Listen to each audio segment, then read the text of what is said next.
Now, I am so busy, I'm delirious. I'm not whining. It's good that you're busy, I think. I think it's good for the mental acuity, it's good for economics when you're busy, but boy, oh boy.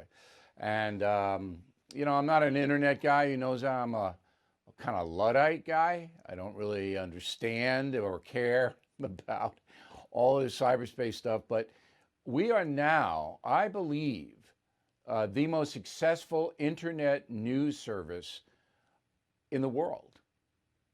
In the world. And it's just been stunning for me to watch this whole thing just go boom. And it's thanks to you, of course. You guys weren't watching, we wouldn't be so successful. And now we have millions of people sampling BillO'Reilly.com and the First TV, on and on and on and on. But anyway, comes with that a tremendous amount of stuff that I have to do. And, I'm up at 6:30 in the morning. And by 10:30, I go, I need a nap. And I took one today. So now I'm sharp. And here we go. Let's go over the state of the legal challenges by the Trump administration to the election outcome.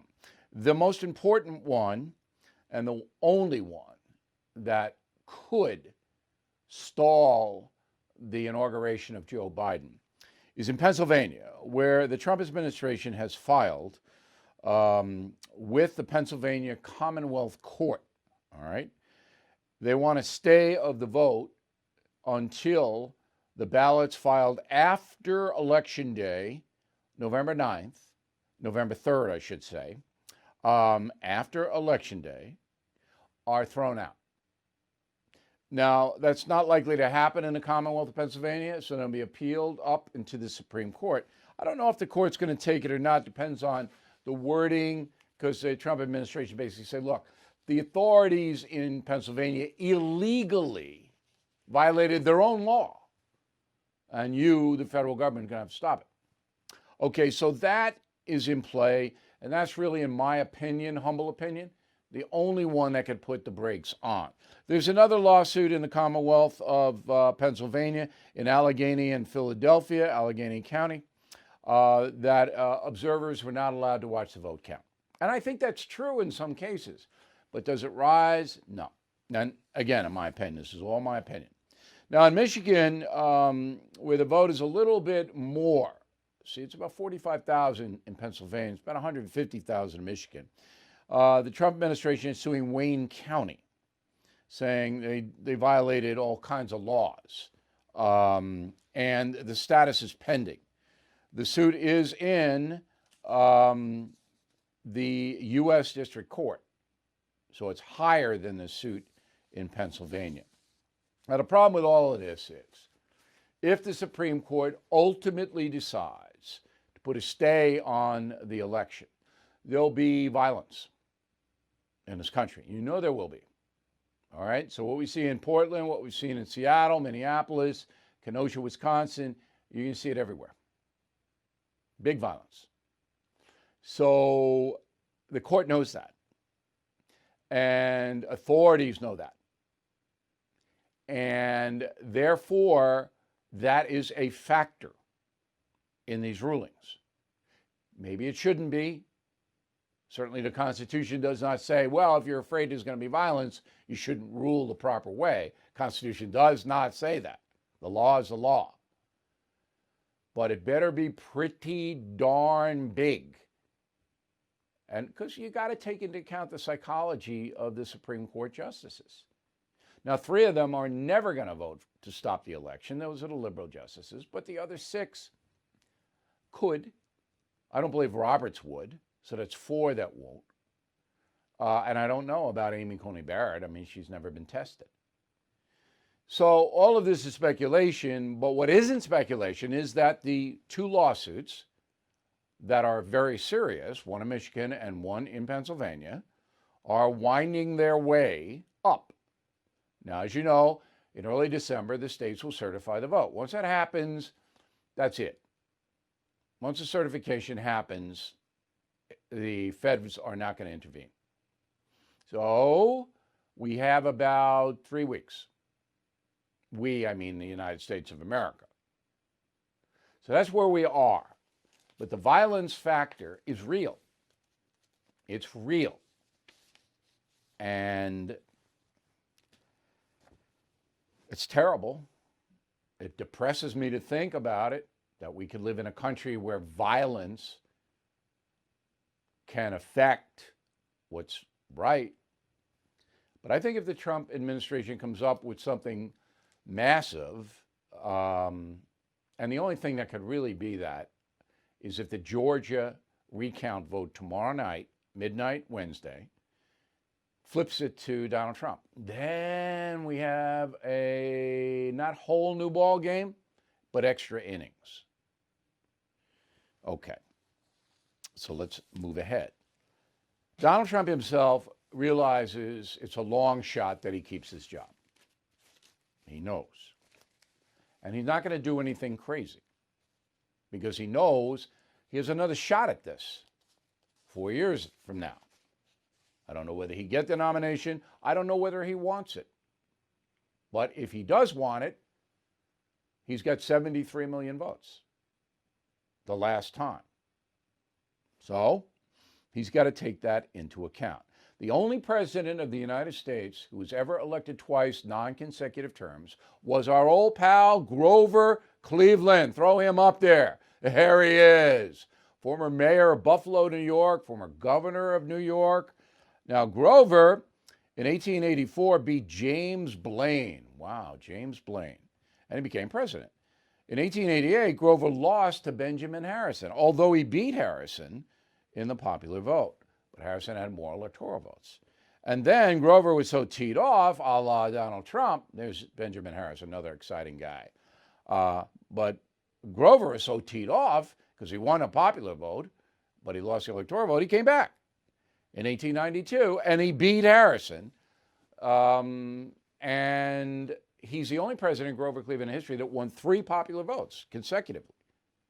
He came back, and unfortunately for President Cleveland, there was a massive economic collapse in his last term, second term, and they couldn't get rid of him fast enough. So could Donald Trump do it? Yes, he could. Yes, he could. No doubt in my mind. I'm not going to say it's a lock because there's a lot of things that are going to happen in 3 years. When I say 3 years instead of 4, because that's when you have to start. A lot of things could happen. All right, if the economy goes down, Trump's position goes up. If the economy stays vibrant, no more COVID. I think COVID's going to be gone, as I told you yesterday, by the summer. We're going to do some COVID reporting tonight. All right. But there are Republicans who want to go, who would compete against Donald Trump. And, the party itself, they're divided inside. Not the voters. Republican voters like him. But the party inside, but. Now, in order to run again, 3 years from now, Donald Trump has to stay visible. And the only way to do that in the United States of America is to go on television. That's it. Okay, no other way. So I expect Donald Trump to go on television. I do. Now, how that unfolds, I don't know. I will know, but I don't know now.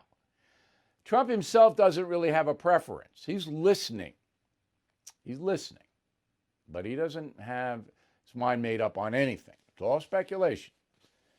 But if Donald Trump signs on with a television news operation, and I think it would be a new one, as I said, I don't think he's going to go to the ones that are on now, he would do damage to the establishment TV operations, which are on the skids anyway. If you read my column on BillO'Reilly.com, I lay that out. So Donald Trump would succeed. He would bring a lot of people in to watch it. But does Trump want to do 5 nights a week? No, he doesn't. All right? So it'd have to be a really well thought out, here's Donald Trump. He's on this operation. This is what he's going to do. But he has to do it. He can't just go down to Florida for 3 years and play golf and run his real estate empire. Can't. He's got to stay involved. And he wants to. He loves you. spotlight. You know that. Everybody knows that. So I expect by summer 2021, you're going to see something. But I could be wrong. I'm just guessing now. And finally, what I told you yesterday is absolutely imperative for Donald Trump's future. He's got to do analytics of this vote. He's got to hire an analytics company, hire the guys at MIT or Cal Poly or somebody, come on in and analyze the odds of Philadelphia and Pennsylvania overturning a 600,000 vote lead. What are the odds of that? You need analytics. You need math. It's 2% or 10% or 20%. And you need it in 5 places. I don't want to be repetitive, but I'll just go over them. Fulton County, Georgia, Detroit, Milwaukee, Philadelphia, Clark County, Vegas. You got to do the analytics and then present that to the American people. Look at this. There's a 3% chance of this happening or whatever it may be. So they should be on that now. I don't even think they thought about it. And if they do that and Trump then steps aside and says, look, I'm going to step aside because I don't want violence in this country. I love my country. I'm going to step aside. Joe Biden's going to be president. But I know that this was a fraudulent election. And here are the analytics to back it up. Very strong position. Now, I don't know if any of this is going to happen. The final thing that Donald Trump has to do, and I don't know whether he's going to do it or not, is he's got to campaign for the 2 Republican senatorial candidates in Georgia. He's got to get down to Georgia, hold a huge rally, and have them on stage with him. He got to do that because the Republican Party needs to control the Senate. Now, the Republicans in Georgia love him, love Trump. And that would give those 2 Republican candidates a huge boost. Now, is Donald Trump going to do that? I don't know. But if he did it, it would help him, not just the Republican Party. It would owe him. The House of Representatives, by the way, I haven't told you this before, is 219 to the Democrats, 207. 207 for the Republicans. 9 Republican pickups. And there are 9 races not called. And I think they're going to pick up 6 out of those. That's like this. So Pelosi's power, way down. And in 2022, if the economy falters a little bit, Republicans are going to win the House. And if the nonsense continues from the progressive left, which it absolutely could, then the Republicans will control the House and the Senate, and Biden will sit there. What's Biden going to do for 2 years? And that, again, would enhance Donald Trump's power on a comeback basis. All right, we're in a recession. Everybody knows it. Millions of Americans have lost their jobs, and now's the time to evaluate your financial portfolio. And I recommend you hold some gold and silver, and the company that I use is American Hartford Gold Group. I've been with them for years. They sell physical gold and silver. You can hold it, or they'll deliver it to your IRA. Gold is up more than 30% since I started telling you about the American Hartford Gold Group. So please call them now, tell them Bill sent you, and they'll give you $1,500 of free silver on your first order.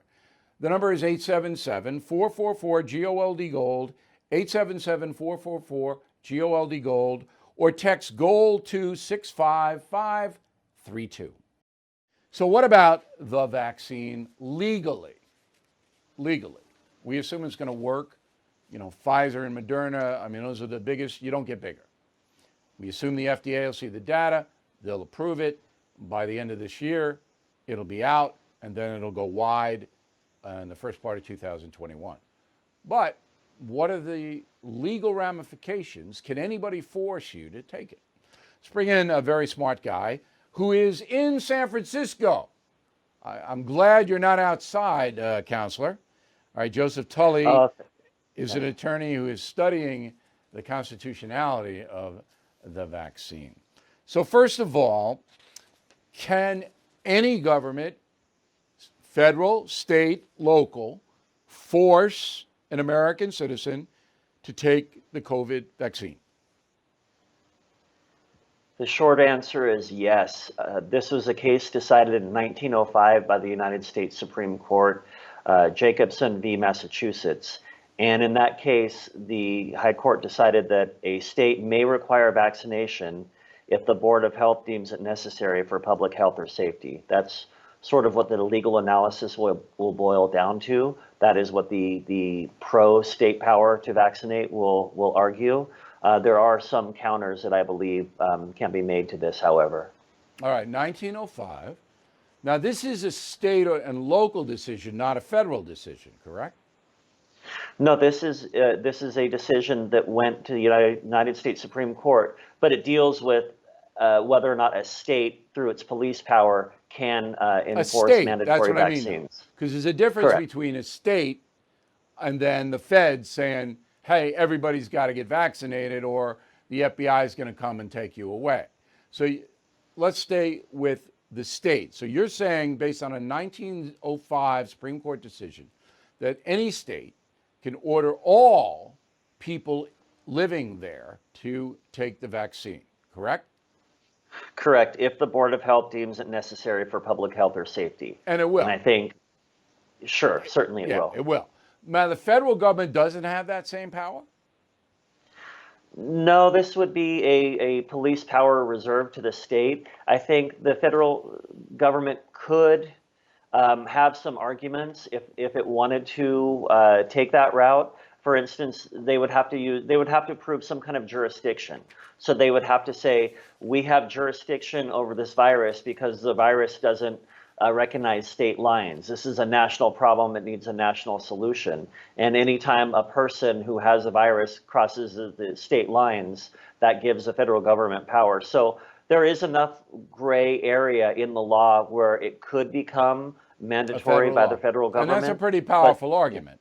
You know, in a Correct. pandemic, obviously people aren't going to be forced to stay in a state. They can go in a car where they want. If what I think is going to happen is that the states are going to recommend you take the vaccine, and then when you do, you're going to get a card of some kind or an ID of some kind, and that will permit you to do certain things, like go to a concert, go into a restaurant. And the people who don't have it will be limited in what they can do. Would that be legal? Well, so it certainly could be legally justified under the Jacobson case from the United States Supreme Court. They could certainly say those who have vaccinations are safe. Unless you can safely prove that you could be a part of this concert, you can't be a part of it. I think it deals with another legal issue of, can the state government discriminate against the non-vaccinated? And I think, again, to some degree, yes, to some degree, no. We're protected by the 14th Amendment, due process. No person can be denied due process of life, liberty, or pursuit of happiness without due process of law, notice and the right to a hearing. Law. They would make a law that you have to take it. You know, you can't go to public school if you're not vaccinated for measles in New York State. You have to. Correct. So that would be the precedent of you can't go to public school unless you're vaccinated for COVID. It's the same thing, is it not?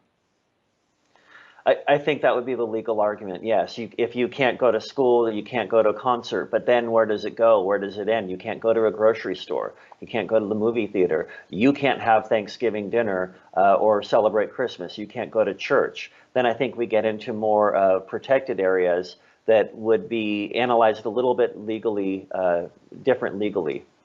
Okay, so no matter what happens, if this poll is accurate, and I believe it's kind of accurate, 40% of Americans are very skeptical about the vaccine. They're not going to rush out to take it.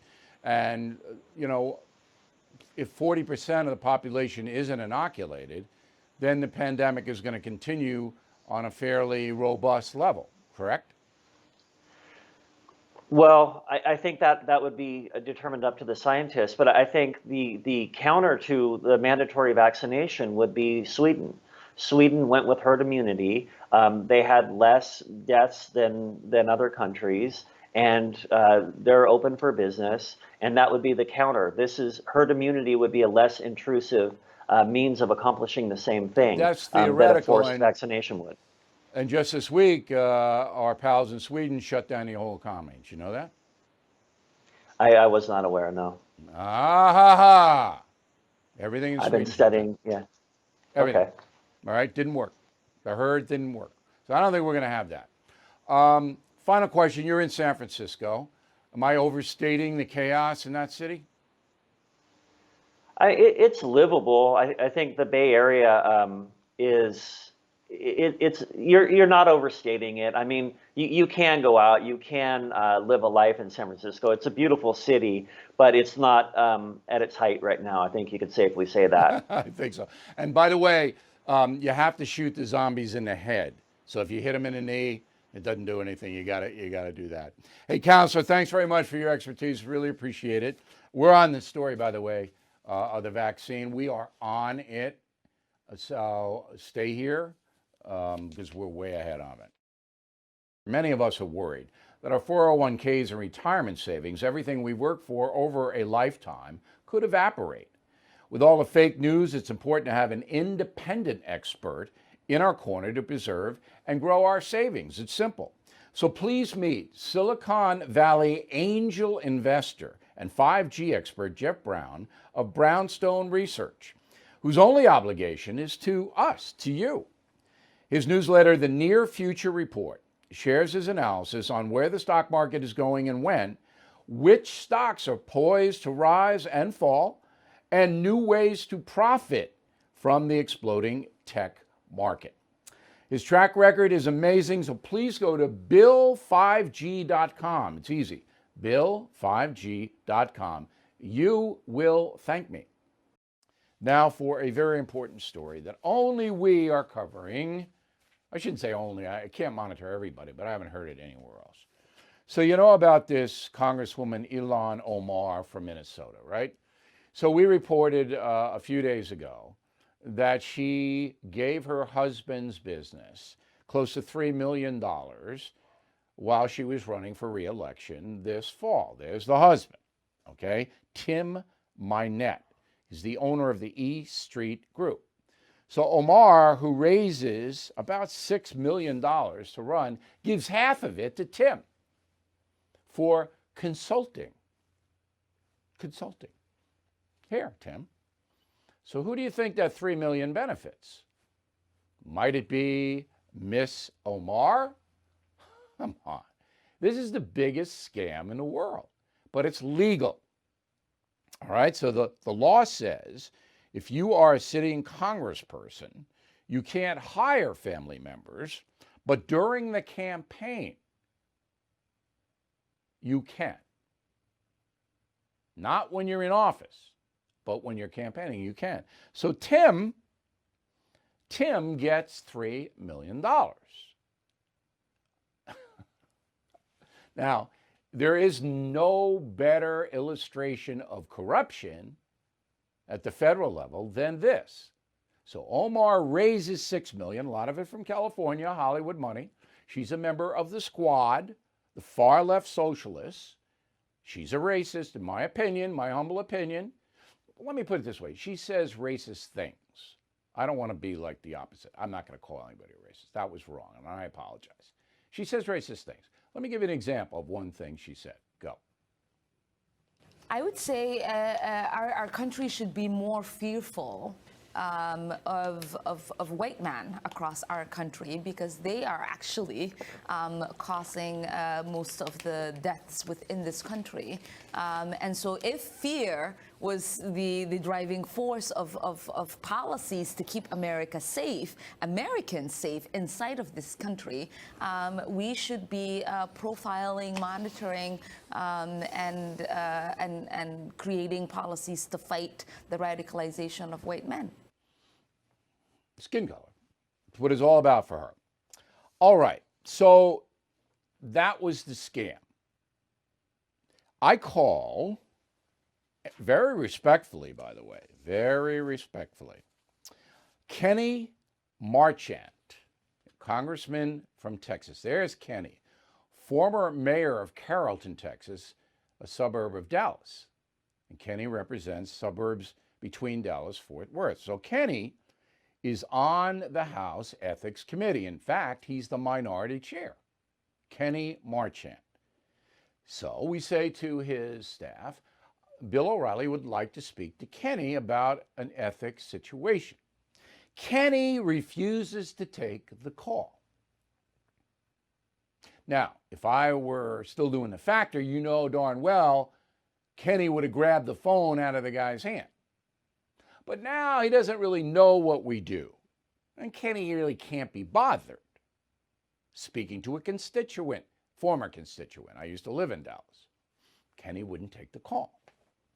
So what I wanted to ask Kenny was, do you think this is an ethical violation from Congresswoman Omar taking $3 million through her husband?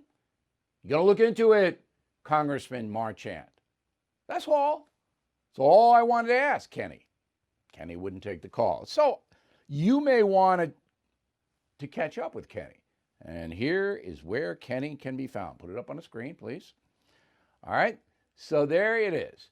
2304 Rayburn House, Office Building, Washington, D.C., 20515. Keep it up.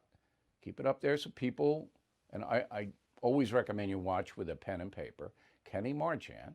Now, if you do, and there's a phone number too, 202-225-6605. But it's better because you get on the phone, you get a recording or something. Better you just drop a postcard or something. Please be respectful. If you're writing in the name of the No Spin News and BillO'Reilly.com and the First TV, please be respectful to Congressman Marchant. But you can tell him, you can say, listen, you know, Bill O'Reilly wanted to talk to you about Congressman Omar, and we need an answer from the Ethics Committee.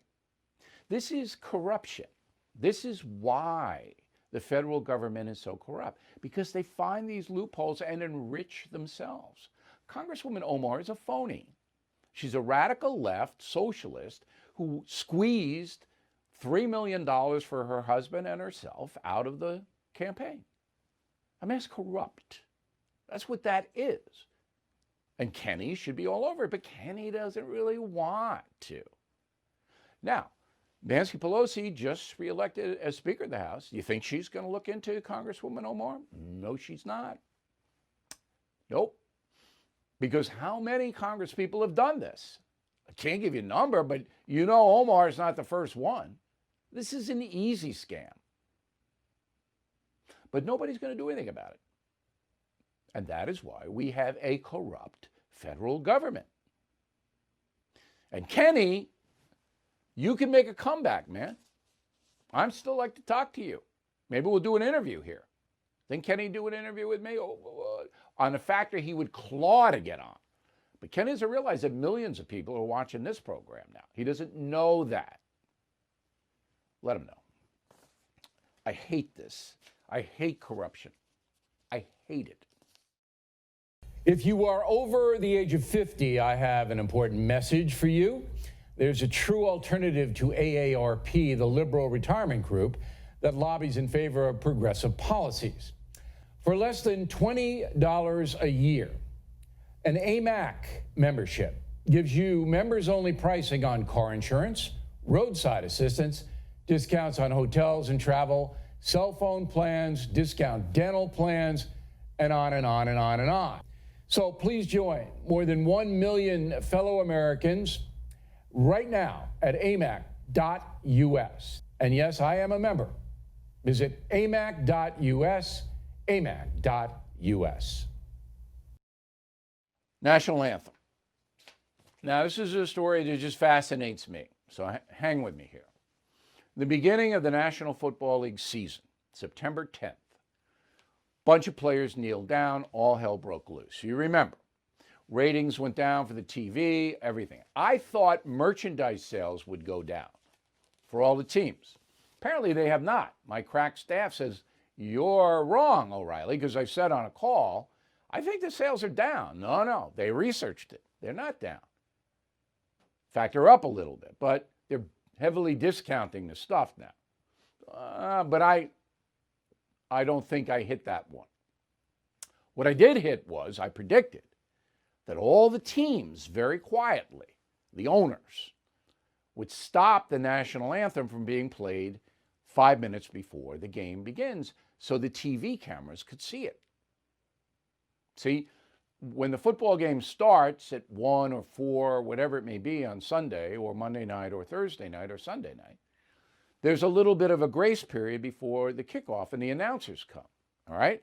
And during that time, the anthem was usually played right before the coin flip and the game starts. Now, the anthem's played 20 minutes before game time, a half an hour, when there's no TV cameras, only local, all right?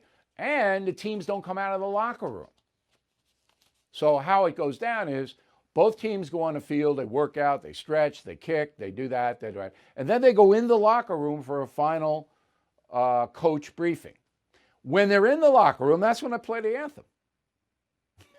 Right? Now, the players can come out, and some do, and put their hand on their heart and respect the flag. But most don't. And you never see it because it's so far before the game.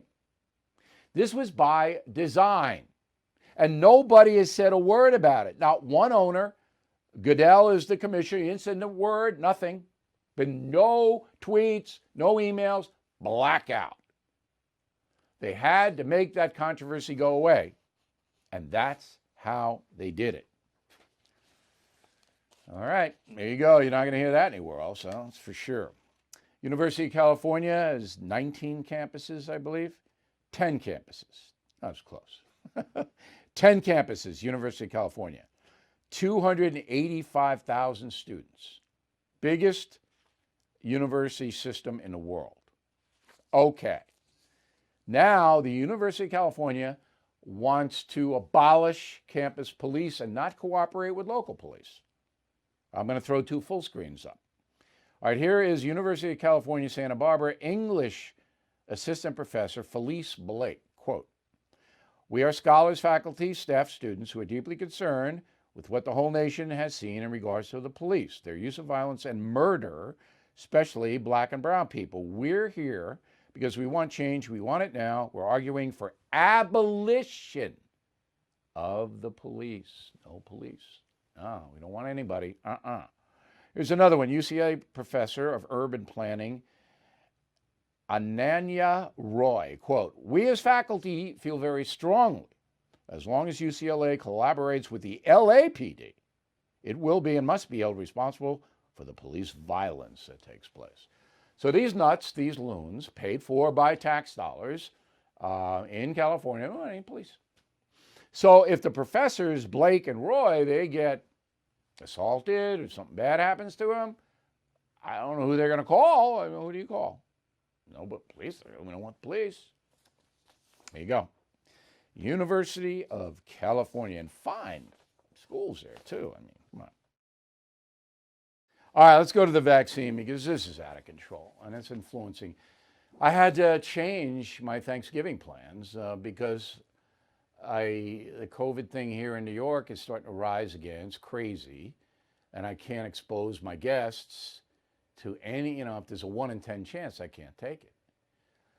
So it was hard. I mean, I was really angry last night. Geez, frustrated. So this COVID thing is just roaring through the country again. But the good news is that there is a vaccine, all right? The bad news is that Pfizer, the maker of the vaccine, sabotaged Donald Trump. Now, you think that's too strong a word? It's not. Pfizer sabotaged the president. It had the vaccine and the conclusions that it worked before the vote, but didn't put it out until the week after the vote. So let's start with why that happened, all right? This was said by President Trump in the State of the Union last January. Roll the tape. One of my greatest priorities is to reduce the price of prescription drugs. In many other countries, these drugs cost far less than what we pay in the United States, and it's very, very unfair. That is why I've directed my administration to make fixing the injustice of high drug prices one of my top priorities for the year.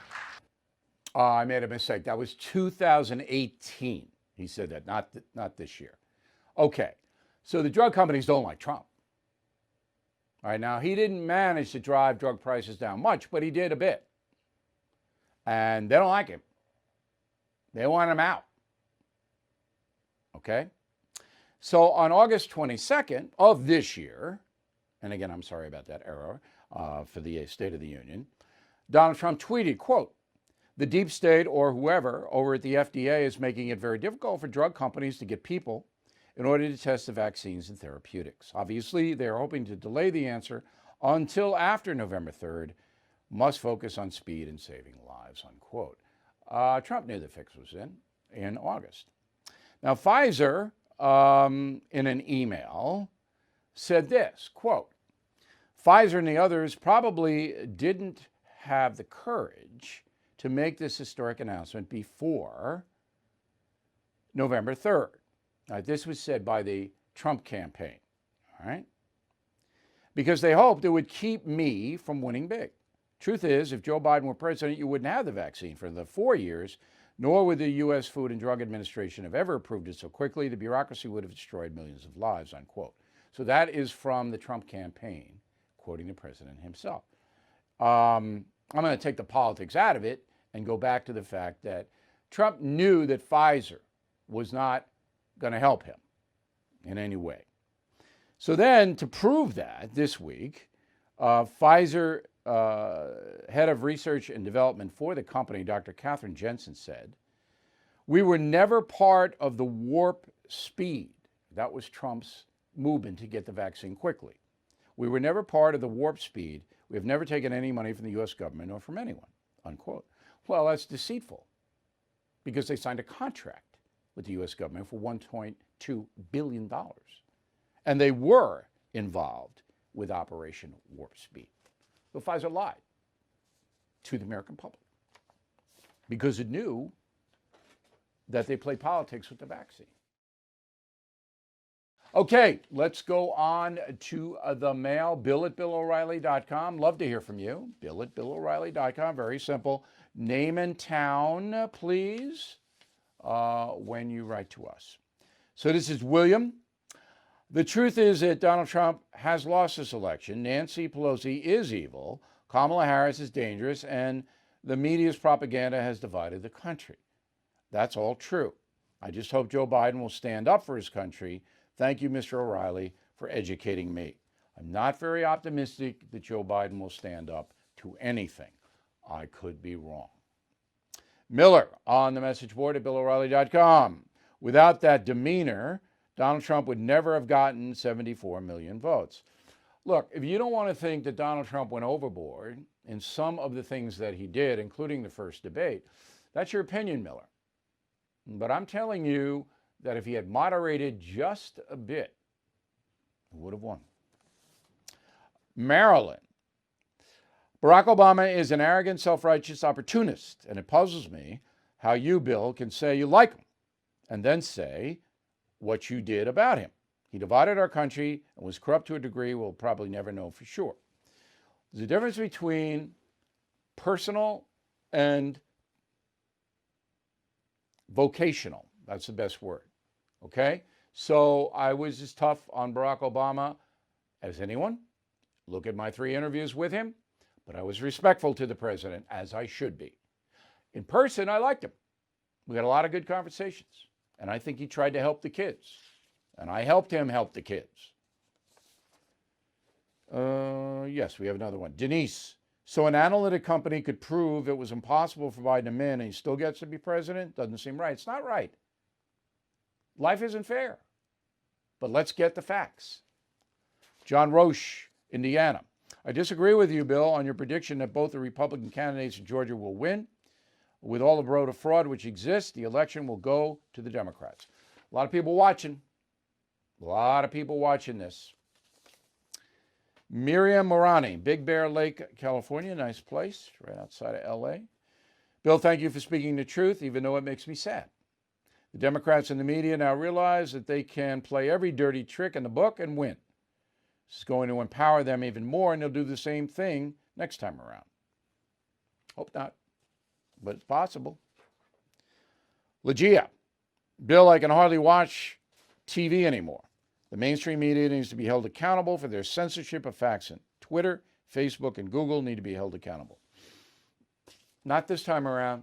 Democrat Congress not going to do this. Democratic president not going to do it. Republicans, be it back in power, I think they'll do something about the social media titans. Jeff Duncan, Eastland, Texas. Mr. O'Reilly, your segment on the truth was 100% accurate.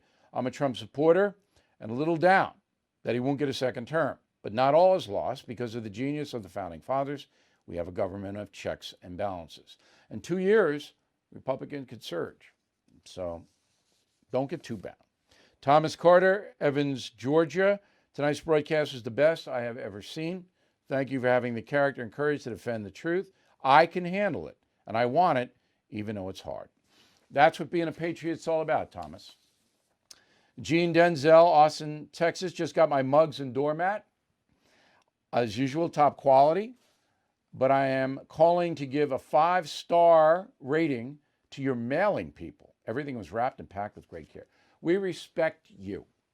And anybody who buys from us, we are going to treat you with the utmost respect. We got the mats, we got the mugs, we got everything. We got Killing Crazy Horse, huge bestseller. All these for holiday and Christmas gifts. So get on it, everybody. And give our mailing people a break. Do it early so you get them. Sarah and Dan Kiefel, Portland, Oregon. Love the No Spin News. We're happy to be premium members. Based on your inspiration, my husband and I purchased a track chair from the independencefund.org. We purchased a chair in honor of my brother-in-law who's disabled, retired from the Portland Police Bureau. Well, you guys are patriots. No doubt about it. You're patriots. Okay? Those track chairs, independencefund.org, vital. And as far as your brother-in-law is concerned, he is a massive patriot. Not easy being a cop in Portland, as everybody knows. Mike Moran, Primagar, Iowa. I am an elementary school principal who was affected with COVID. While in the hospital, I read Killing Crazy Horse, Killing Patton, Killing ESS. I can't wait to get back to work and help my students and teachers in this area. I'm happy you recovered from COVID. I really am, Mike. Thank you for reading my books. All right, the word of the day is unctuous. Please do not be unctuous. We are not going to have a final thought because we had so much to tell you about. But I want you to have a great Tuesday evening. We will see you on Wednesday. Please visit the BillO'Reilly.com store. And please watch this announcement. We'll see you tomorrow.